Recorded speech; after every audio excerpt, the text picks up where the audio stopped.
आपल्या या चिंचोली गावातील हे मोरे परिवार आणि मोरे परिवाराचे दादा कैलासवासी अरविंद रघुनाथ मोरे दादांना 20 ऑगस्ट 2024 रोजी देवाज्ञा झाली। त्यांचं अल्पशा आजाराने निधन झालं आणि त्यांच्या प्रथम पुण्यस्मरण दिनानिमित्त आपण या ठिकाणी ही प्रवचन सेवा आयोजित केलेली आहे। खरं तर या चिंचोली गावातील हे मोरे परिवार अतिशय मोठं परिवार, प्रतिष्ठित असलेलं परिवार, आदर्शयुक्त परिवार, ज्या परिवारामध्ये आपल्याला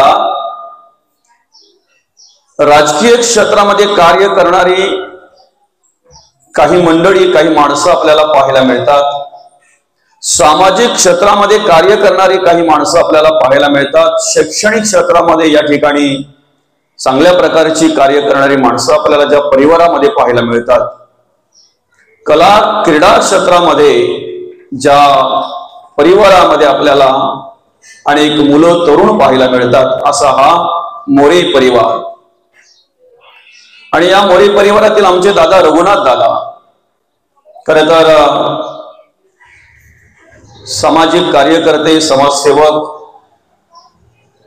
उद्योजक आणि आपल्या कुटुंबामध्ये, आपल्या घरामध्ये राहत असताना एक सुस्वभावी आणि प्रामाणिक माणूस, कबाड कष्ट करून मेहनत घेऊन आपल्या मुलाबालांचं संगोपन करणं हे कर्तव्य त्यांचं आणि त्यांच्या पश्चात ही 3 मुलं, त्यातला एक मुलगा अर्थात ज्यांच्या प्रथम पुण्यस्मरण दिनानिमित्त आपण या ठिकाणी ही प्रवचन सेवा आयोजित केलेली आहे। अरविंद रघुनाथ मोरे हे 3 जण भाऊ, अर्थात सचिन दादा असेल, समीर दादा असेल आणि अरविंद दादाचे आई वडील आमचे रघुनाथ दादा, वंदना ताई, हा संपूर्ण मोरे परिवार। रघुनाथ दादांचे भाऊ असतील, आमचे बाबा या ठिकाणी आहेत, दादा या ठिकाणी आहेत, विलास दादा या ठिकाणी आहेत, दादांचे पुतणे असतील, किरण दादा आहेत आणि हा संपूर्ण मोरे परिवार असेल। तिकडे त्यांचे चुलत भाऊ आपल्याला पाहायला मिळतात, सदाशेठ आहेत, एकनाथ दादा आहेत, आपले रघुनाथ दादा आहेत, आपले गणेश दादांचे वडील।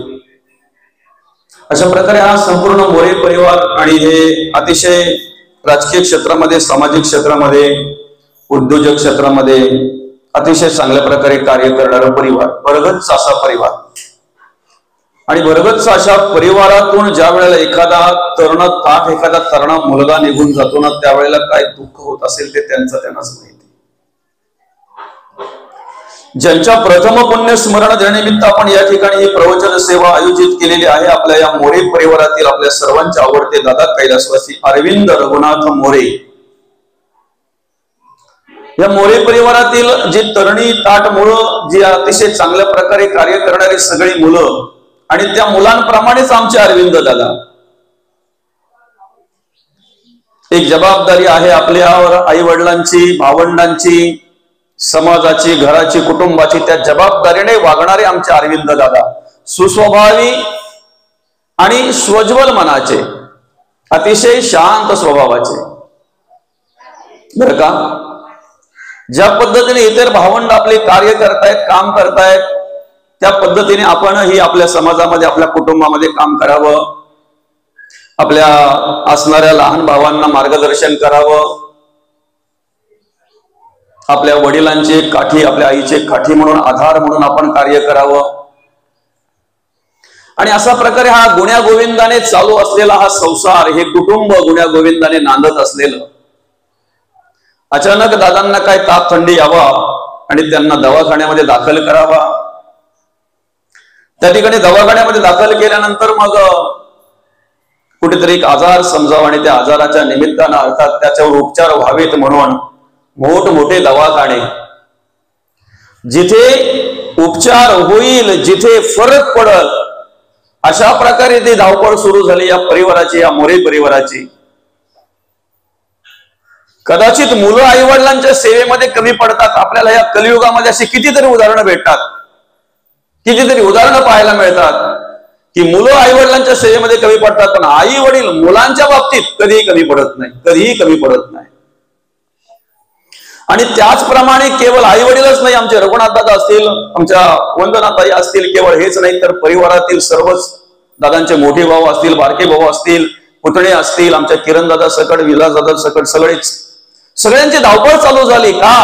अरे आपला अरविंद आजारी आहे, आपल्या अरविंदला बरं वाटत नाही, आपल्यासारखाच त्यालाही उदंड आयुष्य लाभावं, त्यांनी आपल्या कुटुंबामध्ये समाजामध्ये राहावं, आपल्या घरामध्ये राहावं, आपल्यावर प्रेम करावं, आपल्याला मार्गदर्शन करावं, त्याच्या आई वडिलांचा सांभाळ करावा त्याने, यासाठी एकच धावपळ सुरू झाली.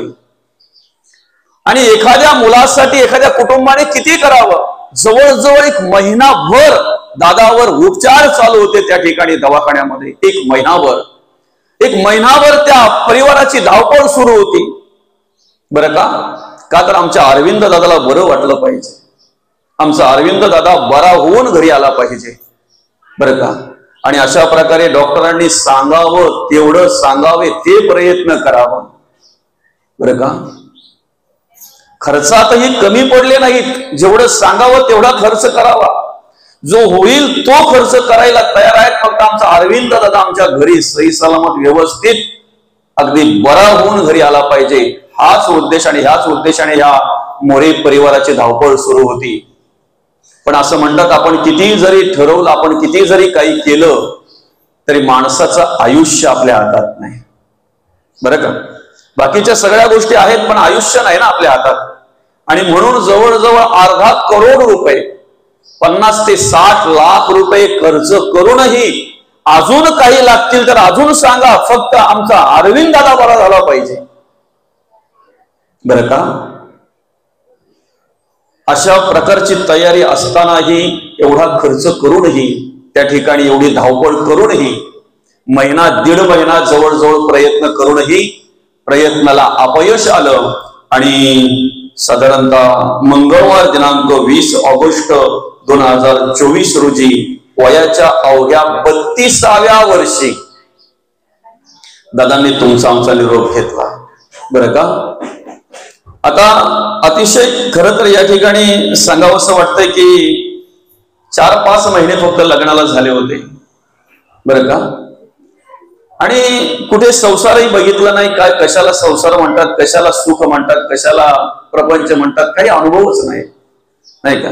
अशा वेळी एखादा आजार जडावा आणि शेवटचा श्वास घ्यावा, काय दुःख असेल त्या आई वडिलांना माहिती, त्या समाजाला माहिती, अर्थात त्या कुटुंबाला माहिती नाही. आणि खरं तर या प्रवचनाच्या निमित्तानं एक या ठिकाणी सांगू इच्छितो की मोरे परिवाराने जो निर्णय घेतला त्या ताईसाहेबांच्या बद्दल, अरविंद दादाच्या पत्नीच्या बद्दल, तो अतिशय हितकारक निर्णय म्हणायला हरकत नाही, अतिशय चांगला निर्णय म्हणायला हरकत नाही. बरं का? अतिशय चांगला निर्णय मोरे परिवाराने.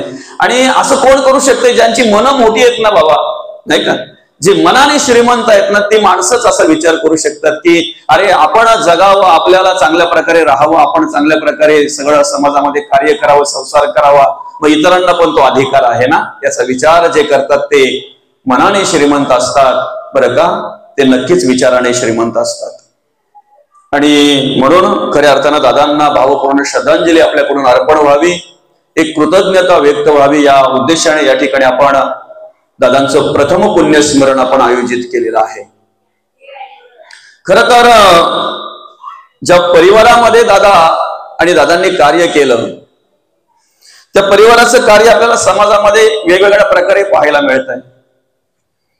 केवळ ह्या चिंचोली गावातच नाही, केवळ कल्याण ग्रामीण मध्ये किंवा कल्याण तालुक्यातच नाही, तर अवघ्या ठाणे जिल्ह्यामध्ये ज्या परिवाराचं नाव आवर्जून घेतलं जातंय समाज कार्यामध्ये, राजकारणामध्ये, बरं का, सामाजिक सेवेमध्ये, ज्यांच्याकडे बघितलं जातंय असा हा मोरे परिवार.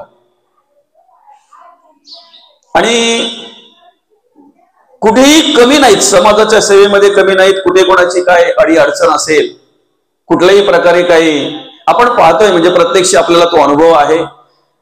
आणि खरं तर ह्या मुलांवर जे आज आपल्याला संस्कार पाहायला मिळतात ना, हे समाजसेवेचं जे कार्य त्यांच्याकडून घडतंय, सामाजिक कार्य घडतंय, राजकीय क्षेत्रामध्ये जे कार्य घडतंय, हे त्यांच्या आईवडिलांनी केलेले संस्कार आहेत.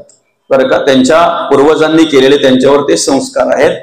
ती खरी देणगी आहे, ती खरी श्रीमंती आहे विचारांची, त्यांच्या पूर्वजांनी दिलेली, त्यांच्या आईवडिलांनी दिलेली ही खरी देणगी आहे. आज ह्या बाजारामध्ये, आज ह्या कलियुगामध्ये आपल्याला अनेक प्रकारची माणसं जगताना वागताना पाहायला मिळतात. अनेक प्रकारची माणसं पाहायला मिळतात बरं का. जन्माला घालताना भगवंतानी माणूस म्हणून जन्माला घातलंय, पण विचार जे आहेत ना ते प्रत्येकाच्या मार्गदर्शनाप्रमाणे निर्माण होत असतात. कर्म जे आहेत ते प्रत्येकाच्या संघाप्रमाणे निर्माण होत असतात. गुण जे आहेत, ज्याला जसं संघ जडेल, जसे विचार मिळतील ना त्या पद्धतीने ते निर्माण होत असतात. जन्माला आलेली सगळी माणसंच आहेत, माणूस म्हणूनच सगळे जन्माला आलेले आहेत, पण माणूस म्हणूनच काम करत नाहीत, कार्य करत नाहीत. माणूस म्हणून वागावं जगावं ते कसं कळत नाही बरं का. आणि म्हणून काही माणसं अशी आम्हाला या समाजामध्ये पाहायला मिळतात की हिंस्र प्राण्यांप्रमाणे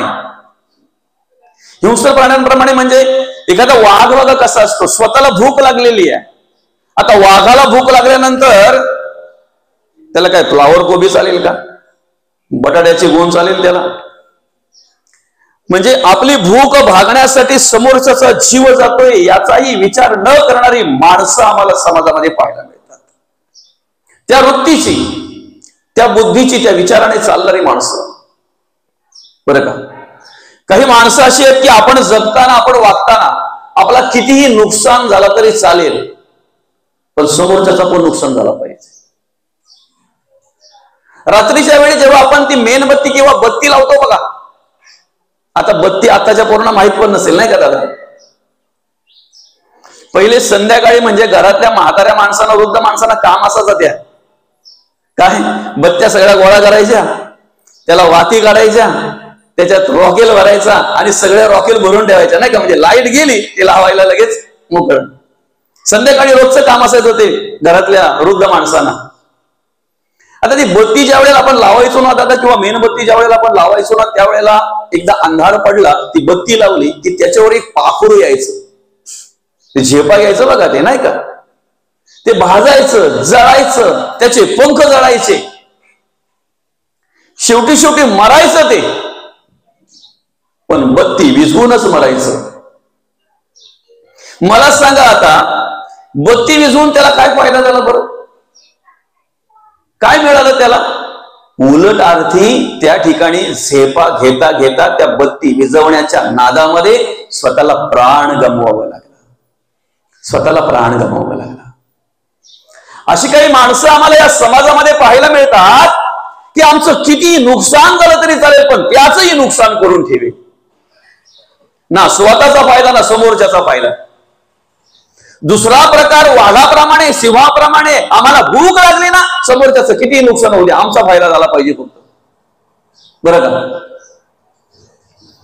काय झालं सर, एप्रिल मे मध्ये साधारणतः मी एकाकडे गेलो, पाहुणा म्हणून एकाकडे गेल्यानंतर जाऊन बसल्याबरोबर लगेच त्यांनी असं मोठं कलिंगड कापून पुढे ठेवलं. एका माणसाला किती पाहिजे, एक चतकोर भाग भरपूर झाला, पण अख्खं कलिंगड ठेवलं त्यांनी बरं का. ठीक आहे, हरकत नाही. आता मी पण ते खायला सुरुवात केली. तर खायला सुरुवात केल्यानंतर झालं काय माहितीये का, मी थोड्या वेळामध्ये जेव्हा तिथून निघालो ना जायला, 2 कलिंगड त्यांनी 2 पिशवीमध्ये भरली बरं का. 2 पिशव्यांमध्ये 2 कलिंगड भरली आणि ती दोन्ही कलिंगड मला माझ्या बरोबर द्यायला निघालो. कलिंगड माझ्या बरोबर 2 पिशव्यांमध्ये ते झालं. बाबा म्हणे महाराज हे 2 कलिंगड तुम्ही घेऊन जा. आता साहजिकच आहे, एवढं कलिंगड खायला दिलंय, 2 बरोबर पण देतात, हे कोण करू शकते? ज्यांच्या घरी काशी येतेच, काशी समजते ना, ज्यांची स्वतःचा मळा आहे, ज्यांचे स्वतःची काशी आहे तेच करू शकतात ना. मी सहज विचारलं, म्हटलं कुठे लावले का काशी तुम्ही? तर नाही काशी बिशी कुठे? मग म्हटलं मला खाईपर्यंत खायला पण देत आहे आणि 2 पिशवीत पण भरून देत आहे. तेव्हा त्यांनी सांगितलं, परवा आमच्या रस्त्याच्या बाजूला एक ट्रक पलटी झाला होता कलिंगडाचा. हे म्हटलं आधी जर सांगितलं असतं ना तर ती काचऱ्या खाल्ल्या, त्या पण खाल्ल्या नसत्या. हे घेऊन जायचं तर लांबच राहिलं, समजतंय का? हे घेऊन जायचं लांबच राहिलं, पण आधी जर सांगितलं असतं ना हे चोरून आणलंय, हे तिथल्या पळून आणलंय, तर ते खाल्लं पण नसतं. सांगायचा उद्देश काय माहितीये का, एखादी ट्रक पलटी झाली तर त्या शेतकऱ्याचा किती नुकसान झालं असेल याचा विचार नाही आम्ही करत, बरं का. त्या ड्रायव्हरला काही लागला का, आतमध्ये कोणी माणसं होती का, याचा विचार करणारी कमी. किती घेता येतील ती घ्यायची ना, पळ सुटायचं. आपण कितीतरी असा व्हिडिओ पाहतोय ना सोशल मीडियाला, एखाद्या ठिकाणी फ्लावरची ट्रक पलटी व्हावी टेम्पो, एखाद्या ठिकाणी कोबीची टेम्पो. काय आहे त्याच्यामध्ये विशेष, काय 100, 200, 400, 500, पण एखाद्याचा जीव जातोय, एखाद्याला लागतंय, एखाद्याला खर्चटलं जातंय, किंवा एखादा त्या ठिकाणी जास्तच लागलं तर शेवटच्या घटकामोजीत असतो त्यावेळेला तो. पण समाजामध्ये अशी काही माणसं पाहायला मिळतात ना, कोणाचं काहीही झाली तरी चालेल, फक्त आमचा फायदा झाला पाहिजे, आमचा, म्हणजे जनाचा लालची स्वभाव, माझं काहीतरी देव आयशी वासना, मला काहीतरी मिळायला पाहिजे, बस मला मिळत असेल तिथे आम्ही काही करायला तयार आहेत, असा एक स्वभाव माणसाचा पाहायला मिळतो या ठिकाणी आम्हाला, या समाजामध्ये वागत असताना, जगत असताना. खरं तर ज्यांच्या पुण्यस्मरण दिनानिमित्त आपण या ठिकाणी ही प्रवचन सेवा आयोजित केलेली आहे, कैलासवासी अरविंद दादा मोरे परिवार. आणि मोरे परिवारामध्ये समाजकार्य करणारी माणसं आम्हाला अनेक पाहायला मिळतात. आम्ही सुखी होता होता इतरांनाही सुखी व्हावं, सुखी राहावं, ह्या श्रीमंत विचारामध्ये कार्य करणारी माणसं या मोरे परिवारामध्ये पाहायला मिळतात. कधीतरी एखाद्याला अडी अडचण निर्माण झाली तर त्या ठिकाणी आपण धावून जावं, त्या ठिकाणी आपण मदत करावी, अशा प्रकारचं कार्य करणारी माणसं या मोरे परिवारामध्ये आम्हाला पाहायला मिळतात. जी गुण आपल्याकडे आहेत ना, जी कला आपल्याला भगवंताने दिलेला आहे ना, ते कलेचा वापर, त्या गुणांचा वापर समाजासाठी, देवासाठी, धर्मासाठी आणि देशासाठी कशा प्रकारे होईल याचा विचार करणारी माणसं आम्हाला या परिवारामध्ये पाहायला मिळतात. आणि ही सगळ्यात मोठी ह्या परिवाराच्या वरिष्ठांनी दिलेली देणगी आहे, नवे नवे श्रीमंती आहे. मला माहिती नाही या मोरे परिवार किती श्रीमंत आहे, त्यांच्याकडे किती संपत्ती आहे, प्रॉपर्टी, गरज पण नाही, पण त्यांचे जे विचार, त्यांचं जे समाजामध्ये असलेलं कार्य, त्यांची जी लहान लहान मुलं सुद्धा आम्हाला समाजामध्ये कार्य करताना पाहायला मिळतात.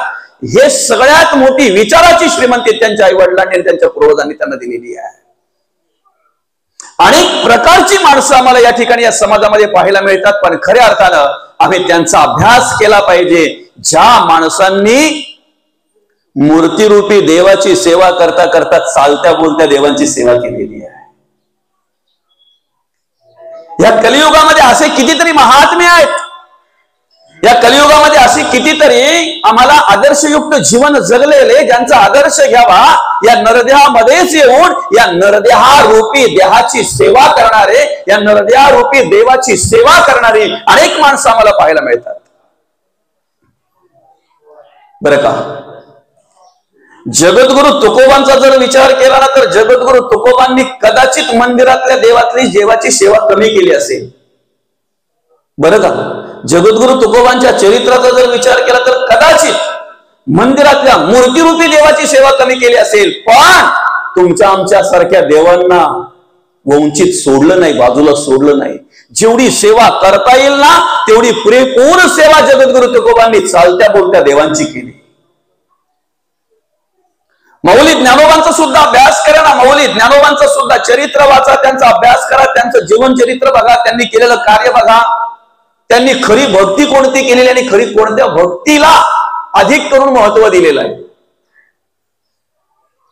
मौली ज्ञानोबाच म्हणतायत, सकळ तीर्थाची धुरे जी का माता पितरी तया सेवीसी कीर शरीरे लोण कीजे.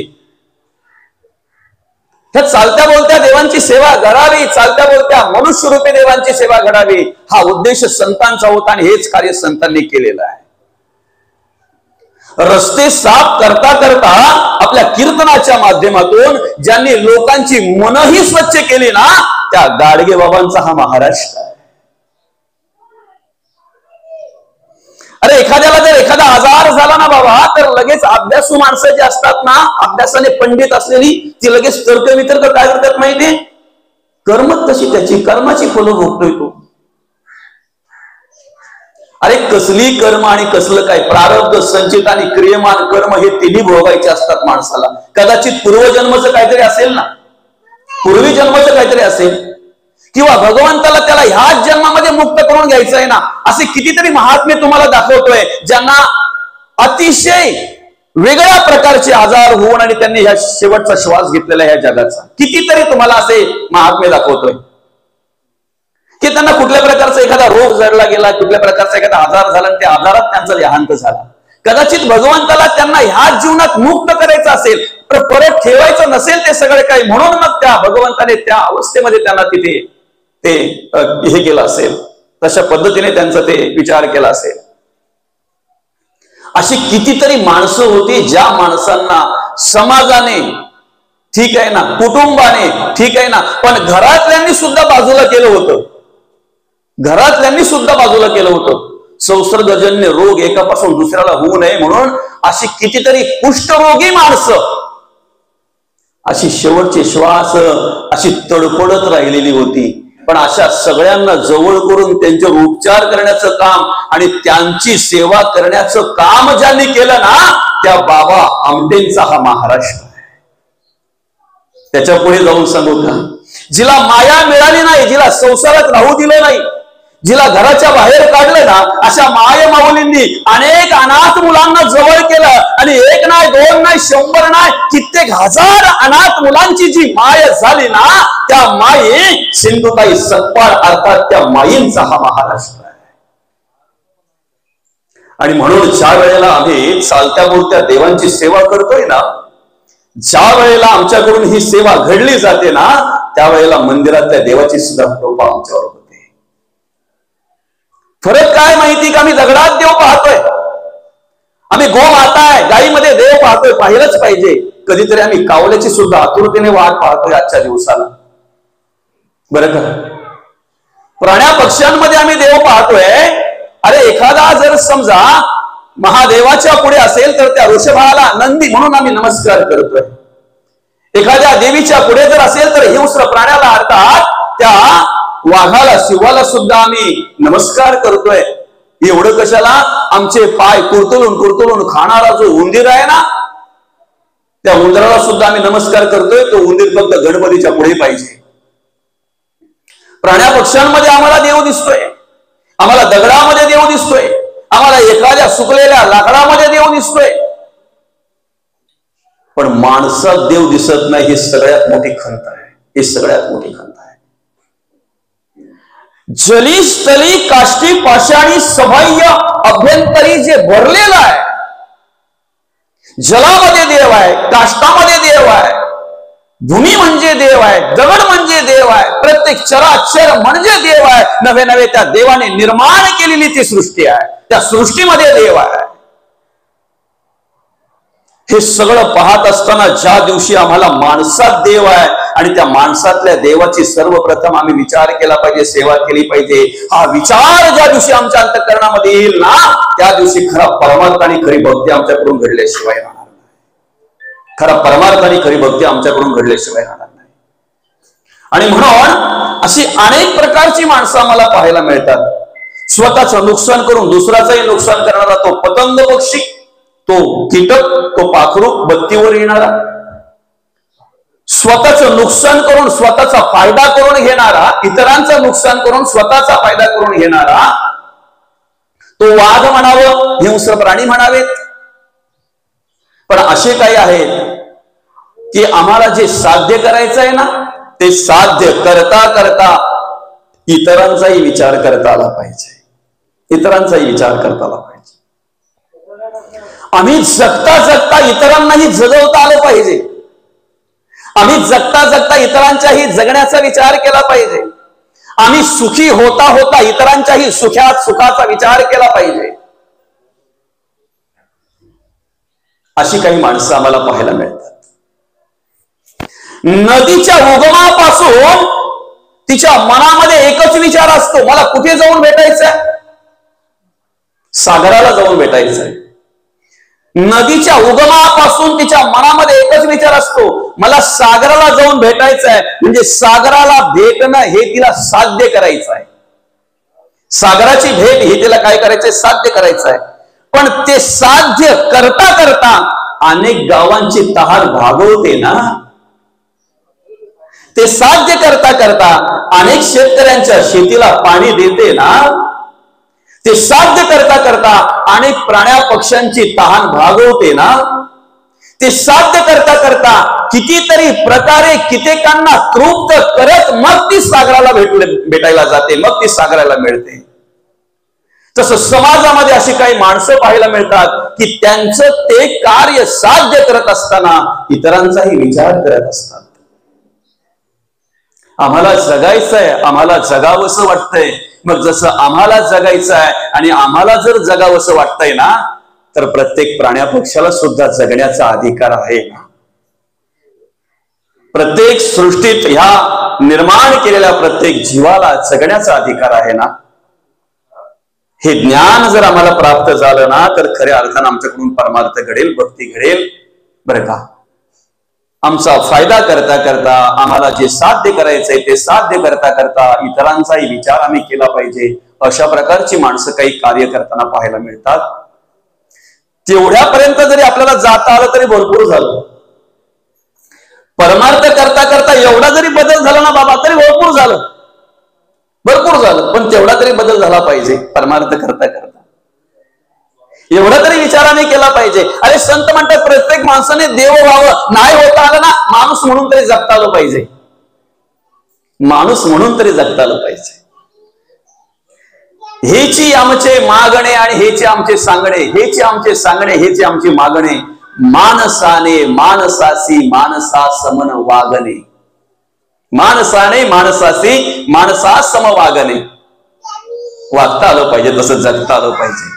आता चौथा प्रकार असा पाहायला मिळतो बघा. पहिला प्रकार आपण बघितला पतंगासारखा, स्वतःची हानी इतरांची हानी. दुसरा प्रकार बघितला हिंस्र प्राण्यासारखा, स्वतःची फायदा इतरांची हानी. आणि तिसरा प्रकार बघितला आपण नदीसारखा, स्वतःचाही फायदा इतरांचाही फायदा. चौथा प्रकार असा आहे, आम्हाला काही मिळो वा न मिळो, जगाच्या कल्याणात संतांच्या विभूती. मला सांगा, जगद्गुरु तुकोबांनी तुमच्याकडून काय घेतल्यानंतर तुम्हाला 4,500 अभंगाची गाथा दिली? जगद्गुरु तुकोबांनी गाथा दिली ना आम्हाला 4,500 अभंगाची. काय घेतलंय त्यांनी? कसली अपेक्षा केले? कमीत कमी सांगितलं का देऊला गेल्यावर माझ्या नावात काहीतरी तिथे करा, काहीतरी टाका, काहीतरी ठेवा आणि मग गाथेला हात लावा? सांगितलंय? संतांचं कार्य कसं असतंय माहितीये का? जगाच्या कल्याणात संतांच्या विभूती, देह कष्टविती परोपकार. आता तिथे गेल्यानंतर आपण आपल्याकडून अन्नदान घडावं म्हणून आपल्या बुद्धीप्रमाणे आपण सगळं काही करत असतो. जी काही सेवा करता येईल ती आपण करत असतो. पण जगद्गुरु तुकोबांनी असं कुठेही सांगितलं नाही, माऊली ज्ञानोबांनी असं कुठेही सांगितलं नाही. पसाय दानाचा अभ्यास करत असताना, ज्ञानेश्वरी ग्रंथाचा अभ्यास करत असताना माझ्यासाठी काहीतरी ठेवा. हा, शांती ब्रह्मनाथ महाराजांनी काय मागितलंय बरं आपल्याकडे? जनाबाईने एवढ्या ओव्या आम्हाला दिल्या, एवढे अभंग आम्हाला दिलं, कसली अपेक्षा केली त्यांनी? बरं का, आमच्या सारखेच आले जन्माला या ठिकाणी मनुष्य देह घेऊन. माणूस म्हणून जगत असताना देवासारखी कर्म केली, देवासारखे वागले आणि आपण ज्या समाधानामध्ये आहोत, आपल्याला जे ज्ञान आहे, आपल्याला जे आत्मसाक्षात्कार झालेला आहे, आपल्याला जे आत्मज्ञान प्राप्त झालेलं आहे, ते इतरांना देण्याचं कार्य त्यांनी केलं निरापेक्षेने. निरापेक्षेने, काहीही नाही, काहीही नाही. देह कष्टविती परोपकारे. आपण करतो ते उपकार, परत पिढीच्या बोलीवर जे करतो ते उपकार. संत करतात तो परोपकार, परत फेड नाही. त्याला काय म्हणतात? परोपकार. संत परोपकार करत असतात. कधीतरी आम्ही आमचं जीवन जगत असताना त्याचा विचार करता आला पाहिजे, आम्हाला तसं वागता येईल का बरं? आम्हाला तसं जगता येईल का? थोडस कुठे काही आमच्याकडून झालं ना की लगेच आम्ही किती अभिमानात सांगतो, त्याला धोतर सुद्धा मी लावायला शिकवलाय. आता याचा धोतर ठिकाणवर राहिला तरी पण तो लोकांना सांगतो त्याला धोतर पण मी लावायला शिकवलाय, त्याला फेटा मी बांधलाय. जरा कुठे आमच्याकडून काही झालं ना की आम्ही लगेच बाजारामध्ये त्याचा गवगावा करत असतो. जगद्गुरु तुकोबा कधी बोललेत का? माऊली ज्ञानोबा, शांती ब्रह्मनाथ महाराज, संत शिरोमणी नामदेव महाराज, हे एवढं ऐश्वर्य त्यांनी आम्हाला दिलंय, एवढी श्रीमंती विचाराची त्यांनी आम्हाला दिले, कुठल्याही प्रकारची कसलीही अपेक्षा नाही, कसलीही अपेक्षा नाही. उलट अर्थी मागणी करत असताना माऊली म्हणतात, मज वाक्शून्यास वदवावे, येणे वागेज्ञ तोषावे, तोषोणी मज द्यावे पसायला. येणे वागेज्ञ तोषावे, तोषोणी मज द्यावे पसायला. माझ्यासाठी नाही, विश्वासाठी, विश्वात्मक देवाकडे केलेली विश्व प्रार्थना म्हणजे पसायला. स्वार्थ नाही, स्वतःसाठी नाही. चौथा प्रकार आहे, आपल्याला काही मिळो वा न मिळो पण जगाच्या कल्याणात संतांच्या विभूती, जे आपल्याकडे गुण भगवंताने दिलेले, जे कार्य आपल्याला करायचं आहे ते कार्य नम्रपणे करायचं आहे. मग कोणी निंदा अथवा वंदा, कोणी निंदा अथवा वंदा. आणि वाईट करणाऱ्याला कधी विरोध होत नाही. ज्या दिवशी चांगल्या करणाऱ्याला जेवढा विरोध होतो ना, तेवढा वाईट करणाऱ्याला विरोध होईल ना. मी म्हणे निर्व्यसनी मुलं आम्हाला पाहायला मिळतील, निर्व्यसनी समाज आम्हाला पाहायला मिळेल. आज व्यसन करणाऱ्याला कोणी विरोध करत नाही, आज बर्बाद झालेला कोणी विरोध करत नाही, आज वेगवेगळ्या प्रकारचा नाद असलेला विरोध करत नाही. उलट त्याच्या आजूबाजूला जाऊन बसणारी माणसं आम्हाला समाजामध्ये पाहायला मिळतात. पण चांगलं कार्य करणाऱ्याला मात्र विरोधक आपोआप तयार होत असतात. आम्हाला समाजामध्ये विरोधक तयार होण्यासाठी आम्ही काय भांडणच केली पाहिजे असं काही नाहीये. आम्ही कोणाला विरोधच केला पाहिजे असं काही नाहीये. आमच्याकडचे चांगले गुण पाहून सुद्धा विरोधक तयार होत असतात. आमचं चांगलं वागणं, चांगलं जगणं पाहून सुद्धा विरोधक तयार होत असतात. आणि विरोध झाला म्हणून थांबू नका. जगद्गुरु तुकोबा जर थांबले असते ना माऊली, तर गाथा आपल्याला भेटली नसती बरं का. माऊली ज्ञानोबा जर थांबले असते विरोध होतोय म्हणून, तर आज ज्ञानेश्वरी आम्हाला मिळाली नसती, अमृत अनुभव आम्हाला मिळाला नसता, चांगली उपासष्टी आम्हाला मिळाली नसती, हरिपाठ ग्रंथ आम्हाला मिळाला नसता जर थांबले असते तर. पण एकच स्मरणात ठेवलं, कोणी निंदा अथवा वंदा सुहित आमचा धंदा. जे आम्हाला कार्य साध्य करायचंय ना, ज्या वेळेला विरोध होतोय ना, धर्म कार्यासाठी, देव कार्यासाठी आणि देश कार्यासाठी ज्या वेळेला तुम्हाला कोणी विरोध करत असेल, तुम्ही प्रामाणिकपणे समाज कार्य करतायत, समाजामध्ये प्रामाणिकपणे कार्य करतायत, समाजाची सेवा करण्याचं उत्तम बुद्धी तुम्हाला उत्पन्न झालेली आहे, सुचलेली आहे, आणि त्यासाठी तुम्ही प्रयत्न करतायत. आणि अशा वेळी जर तुम्हाला कोणी विरोध करत असेल तर तुम्ही फक्त नदीचं उदाहरण लक्षात ठेवा. एक नदीचं उदाहरण लक्षात ठेवा. उगमापासून सागरापर्यंत तिला फक्त सागराला भेटायचं असतं, सागरची भेट हे साध्य करायचं असतंय. मला सांगा, कितीतरी डोंगर आडवे आले तरी ज्याला फोडता येईल त्याला फोडून नाही, वळसा घालून पण पुढे निघून जात असते. कितीतरी मोठमोठी झाडं आडवी आली तरी त्यांना काहींना आडवे करून, काहींना बाजूला सारून, नाहीच जे बाजूला सारत नाही त्यांना वळसा घालून पुढे जाता आलं पाहिजे. तसं आम्हाला समाजामध्ये विरोध करणाऱ्यांना वळसा घालून पुढे निघून जाता आलं पाहिजे. आणि हे कार्य जगद्गुरु तुकोबांनी केलं, माऊली ज्ञानोबांनी केलं, म्हणून आज ते विचार आपल्यापर्यंत आलेले आहेत, पोचतायत. आपण त्या विचारामध्ये आहोत, थांबले नाहीत. बाकीची कर्म करत असताना मनुष्य घाबरत नाही हो, त्याचा विचार करत नाही मी करतोय ते चांगलं आहे की वाईट आहे बरं का. सगळ्या प्रकारची माणसं आज, सगळ्या प्रकारचे कर्म आज मनुष्य करतायत बरं का. जी प्राण्या पक्ष्यांनाही खऱ्या अर्थानं जी कर्म बघून लाज वाटेल ना, अशी कर्म आज माणसं करतायत. प्राण्या पक्ष्यांनाही बघून लाज वाटेल. पण कधीतरी ती कर्म करत असताना माणसाने विचार केला पाहिजे ना, का अरे मी जगतोय, वागतोय बरोबर आहे, पण हे चांगलं आहे का, याच्याने माझं हित आहे का, याच्याने मला काही मिळेल का, प्राप्त होईल का. अनहित असेल तर का बरं, आपली बर्बादी जर असेल, आपण जर उद्ध्वस्त होत असू तर ते विचार काय करून ठेवायचे, आपल्याला काय करून ठेवायचे. तुम्हाला चावता कुत्रा तुम्ही घरात ठेवाल का. तुम्हाला चावत असेल तर, तुमच्यावर तो ओढत असेल, तुमच्यावर धावत असेल तर ठेवाल तुम्ही. तुम्हाला जर मारत असेल, असा मारता येईल कधीही तुम्हाला उचलू शकतो, असं तुम्ही घरात ठेवाल कधी नाही ठेवू शकत. घरात साप आला, पाळाल का तुम्ही. आला बाबा साप, बरं झालं, सापाच्या रूपात देव झाला. विंचू घरात आला तर कधीतरी आमच्या शर्टवर विंचून सापडला समजा, भेटला तर लगेच खिशात ठेवतो का? असू दे चल, आलाय तर खिशात. आम्हाला माहिती आहे ते प्राणी, ते पक्षी, ते जीव, जर आम्ही ते कीटक जवळ केले तर आमचं अनहित आहे. कदाचित त्यांचं विष चढेल आम्हाला. मग ज्या विषयांचा विष आपल्याला चढतोय ते विषय आम्ही जवळ का ठेवतोय? ज्या वासनेचा विष आम्हाला चढतोय ती वासना आम्ही जवळ का ठेवतोय बरं?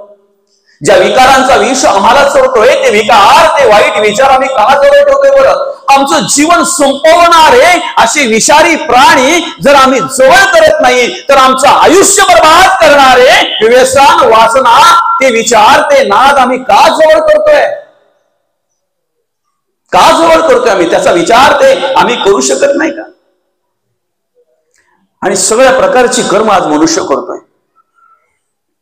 शेवटी पुढे गती वेगळ्या प्रकारची आहे ना. एवढं वाचून पण माणसामध्ये फरक पडत नाही, परिवर्तन होत नाही. एवढं ऐकून पण बदलत नाही, बदल घडत नाही.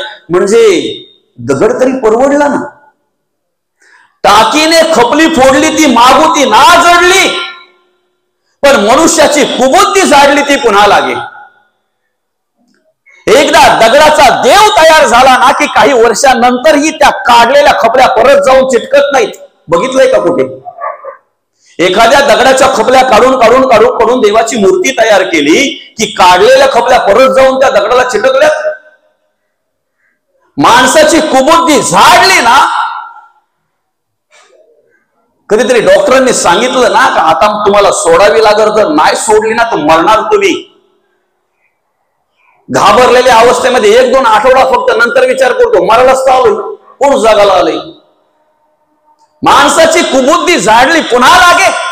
कधीतरी संतांच्या विचाराचा प्रकाश डोक्यामध्ये पडला ना की मग तो लोभामध्ये त्याला कंट्रोल करतो. लोभाचा कामाचा विचार करतोय त्या ठिकाणी कसं वागलं पाहिजे, कसं जगलं पाहिजे. क्रोधाचा विचार करतोय त्या ठिकाणी कसं राहिलो पाहिजे.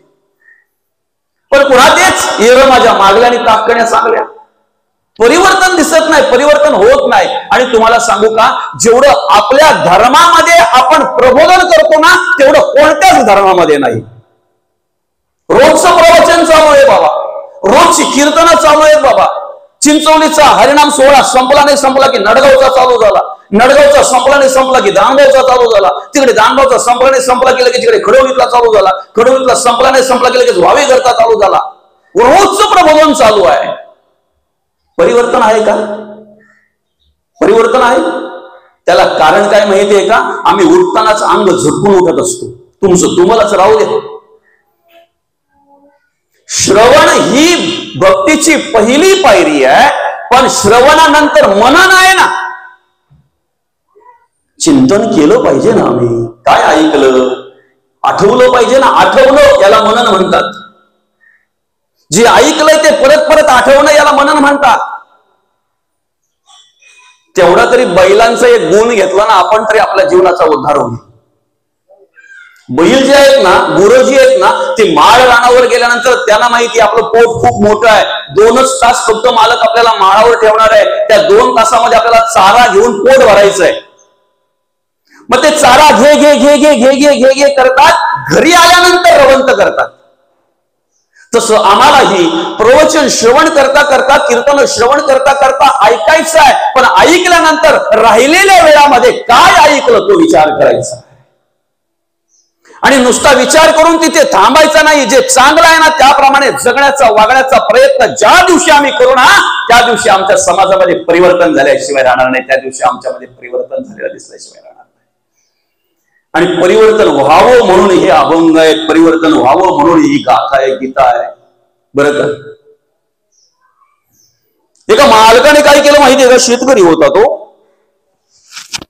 माती व्हायची म्हणून गाढव पाळलं. बरं का?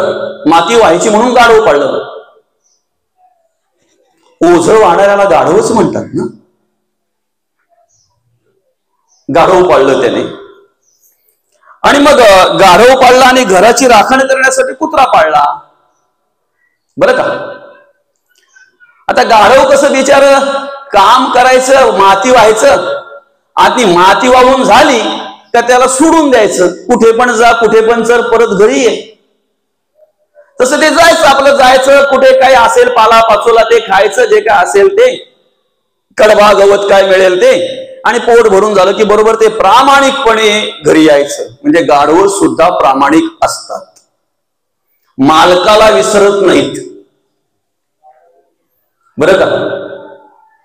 कितीही जरी चरलं ना ते तरी परत मालकाकडे येत. कुत्र्याचं तसं नाही, बसल्या जाग्यावर सगळं. मालकाला साबण नाही तो कुत्र्याला. कदाचित एखाद्या दिवशी मालक बिना आंघोळीचा पण राहतो, कुत्रा सगळं जागेवर त्याला. आणि त्याच्या पुढे सांगू का, जे मालकाला खायला मिळत नाही ना ते कुत्र्याला. पोरावालांचा विचार नाही करत तो, पहिले त्याचा विचार करतोय का घराची राखण करतो कुत्रा.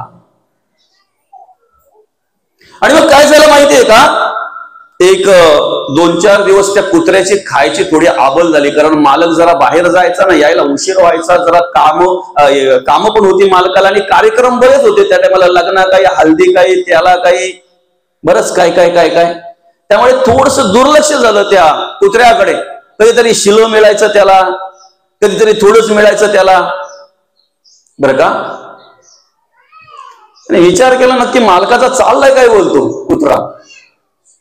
शिड देतोय, कधी कधी कमी देतोय, आबळ चालले बोलतो माझ्या हल्ली.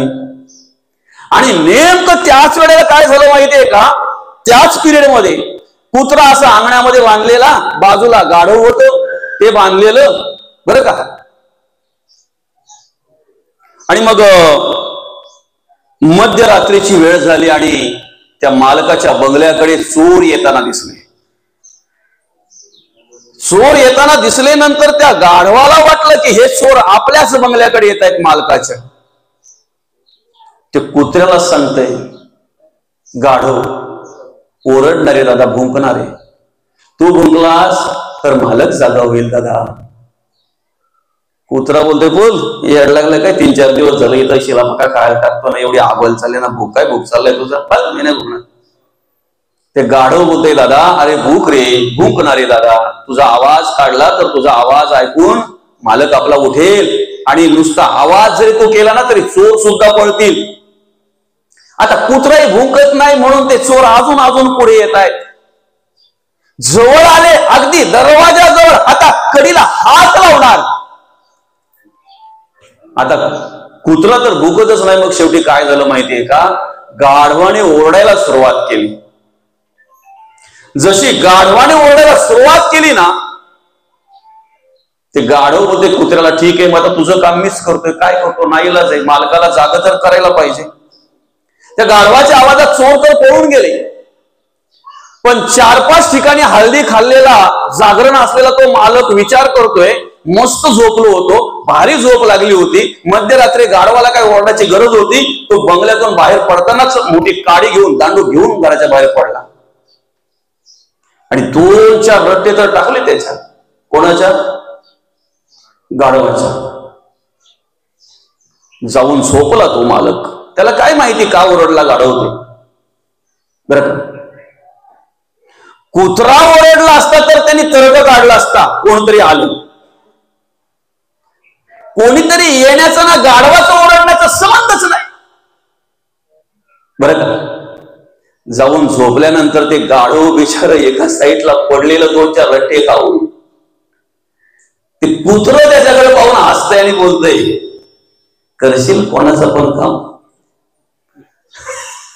काय बोलतंय ते कुत्र, करशील, माझा काम करायला गेला कसं रट्टे पडली. आता विचार करा, नुसता गाढवाने एकच फक्त कुत्र्याचं काम केलं तर एवढं रट्ट पडलं, माणूस कोणाकोणाचं काम करतोय बरं, काय सांगायला पाहिजे का, तेवढं पण सगळं स्पष्ट मांडायला पाहिजे कोणाकोणाचं काम करतोय. अरे माणसाची कर्म पाहून प्राण्या पक्षाला लाज वाटते. अशी कर्म आज माणसाची आहेत, अशी कर्म आज माणसाची आहेत. हिंसाचार, भ्रष्टाचार आणि अत्याचार नष्ट व्हावा म्हणून भगवंताला अनेक वेळा या ठिकाणी जन्माला यावं लागलेलं आहे. आणि अवतार देवाचे आहेत कशासाठी, दुष्ट प्रवृत्तीचा नाश करण्यासाठी, दुष्ट विचारांचा नाश करण्यासाठी स्वतः भगवंताला अनेक वेळा या ठिकाणी जन्माला यावं लागलेलं आहे. धर्माचे विचार प्रसारित करण्यासाठी, धर्माची स्थापना करण्यासाठी, धर्म सांभाळण्यासाठी भगवंताला अनेक वेळा या ठिकाणी यावं लागलेलं आहे आणि भक्ताचं रक्षण करण्यासाठी भगवंताला अनेक वेळा या ठिकाणी यावं लागलेलं आहे.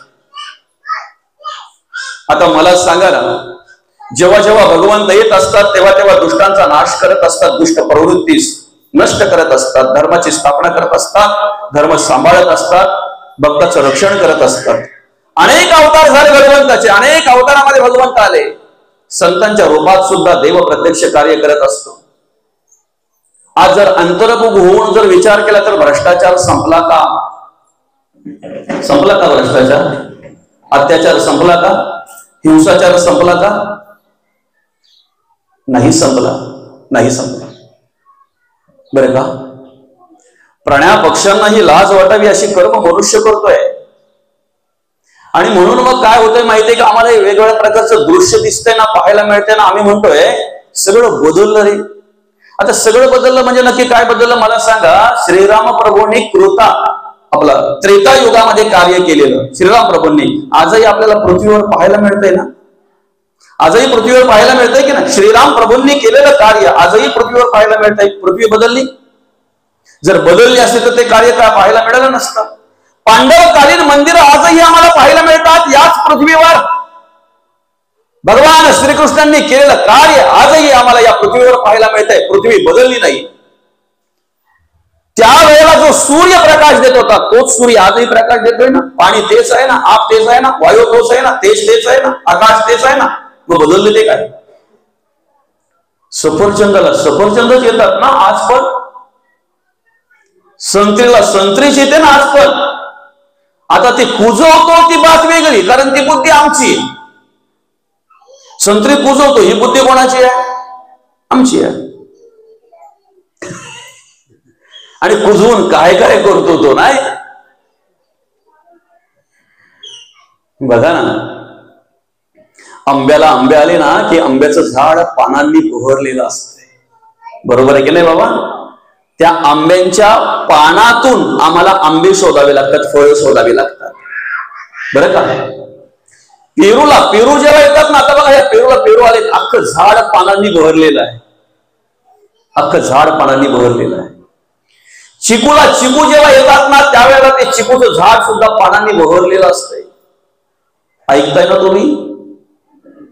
अर्थात ती बाळ जन्माला येताना त्यांची आई हिरवी साडी परिधान केलेली असते. बरोबर आहे की नाही? आंब्याला आंबे येताना हिरवं झाड असतंय. आंबारूपी बाळ जन्माला येताना ते झाड रूपी ती त्याची आई हिरवी साडी परिधान केलेली असते. चिकूला चिकू येताना ते झाड सुद्धा पानांनी बहरलेलं असतंय. पेरूला पेरू येताना ते झाड सुद्धा पानांनी बहरलेलं असतंय. मला सांगा, मोवाच्या झाडाला जेव्हा मोवा येतात एकतरी पान असतंय त्या झाडावर? मोवाची फुलं येताना एकतरी पान झाडावर असतंय का? जे बाळ जन्माला येताना त्याच्या आईच्या अंगावरची हिरवी साडी काढून टाकतंय, ते बाळ तुम्ही जर जवळ केलं, त्याची करून जर तुम्ही पिलात तर तुमच्या अंगावर वस्त्र राहतील का? हे टाइमपास म्हणून चालला हो का? 12 वाजेपर्यंत आता काहीच नाही, 12 साडेबारा वाजेपर्यंत मला टाइमपास करा, या टाइमपास म्हणून नाही. परिवर्तन व्हावं म्हणून जर प्रवचन आहे तर परिवर्तन पाहायला मिळालं पाहिजे आम्हाला. हिंदवी स्वराज्य संस्थापक राजेश्वर छत्रपतींच्या पदस्पर्शेने पावन झालेला हा महाराष्ट्र. महाराष्ट्र ही संतांची भूमी आहे. एवढी परम पवित्र भूमी आहे ज्या भूमीमध्ये अनेक महापुरुष या ठिकाणी कार्य केलं, अनेक संतांनी कार्य केलं आणि अनेक संतांचं दर्शन आम्हाला त्यांच्या कार्याचं होत आहे. महान महान ग्रंथ या महाराष्ट्रानेच आम्हाला दिलेले आहेत. महाराष्ट्रातीलच अनेक संतांनी आम्हाला महान महान ग्रंथ दिलेले आहेत, वाङ्मय दिलेलं आहे. आमच्या जीवनाचा उद्धार कसा होईल ना त्यासाठी मार्गदर्शन आम्हाला केलेलं आहे. म्हणून तर म्हणतो आम्ही महाराष्ट्र ही संतांची भूमी आहे. तिथेच जर आम्हाला आमचा तरुण बर्बाद झालेला पाहायला मिळत असेल, तिथेच जर आमची तरुण व्यसनाधीन होऊन नको त्या नादामध्ये गुंतून जर समजा आम्हाला बर्बाद झालेले त्यांचं जीवन, त्यांचं आयुष्य बर्बाद झालेलं जर पाहायला मिळत असेल, तर आम्ही त्याच्यातून काय बोध घेतो हा विचार करायला नको का? काय बोध घेतोय आम्ही? का राजाची कांता कोरांना मागे? राजाची बाई भीक मागायला जाईल का? अरे ज्या महाराष्ट्राची परंपरा अपार आहे, अगाध आहे, संस्कार आणि संस्कृती एवढे श्रेष्ठ आहेत की इतरांनी या महाराष्ट्राच्या भूमीचा, या संस्कारांचा आणि संस्कृतीचा विचार करावा, या हिंदुस्थानच्या भूमीचा आणि संस्कारांचा आणि संस्कृतीचा विचार करावा. परदेशातल्या लोकांनी आमच्या देशात यावं, इथल्या भूमीचं दर्शन घ्यावं, कारण प्रभू रामचंद्रांच्या पदस्पर्शाने पावन झालेली भूमी आहे. भगवान श्रीकृष्णांच्या पदस्पर्शाने पावन झालेली भूमी. एवढंच नाही, अनेक साधू पुरुषांच्या पदस्पर्शाने पावन झालेली भूमी आहे.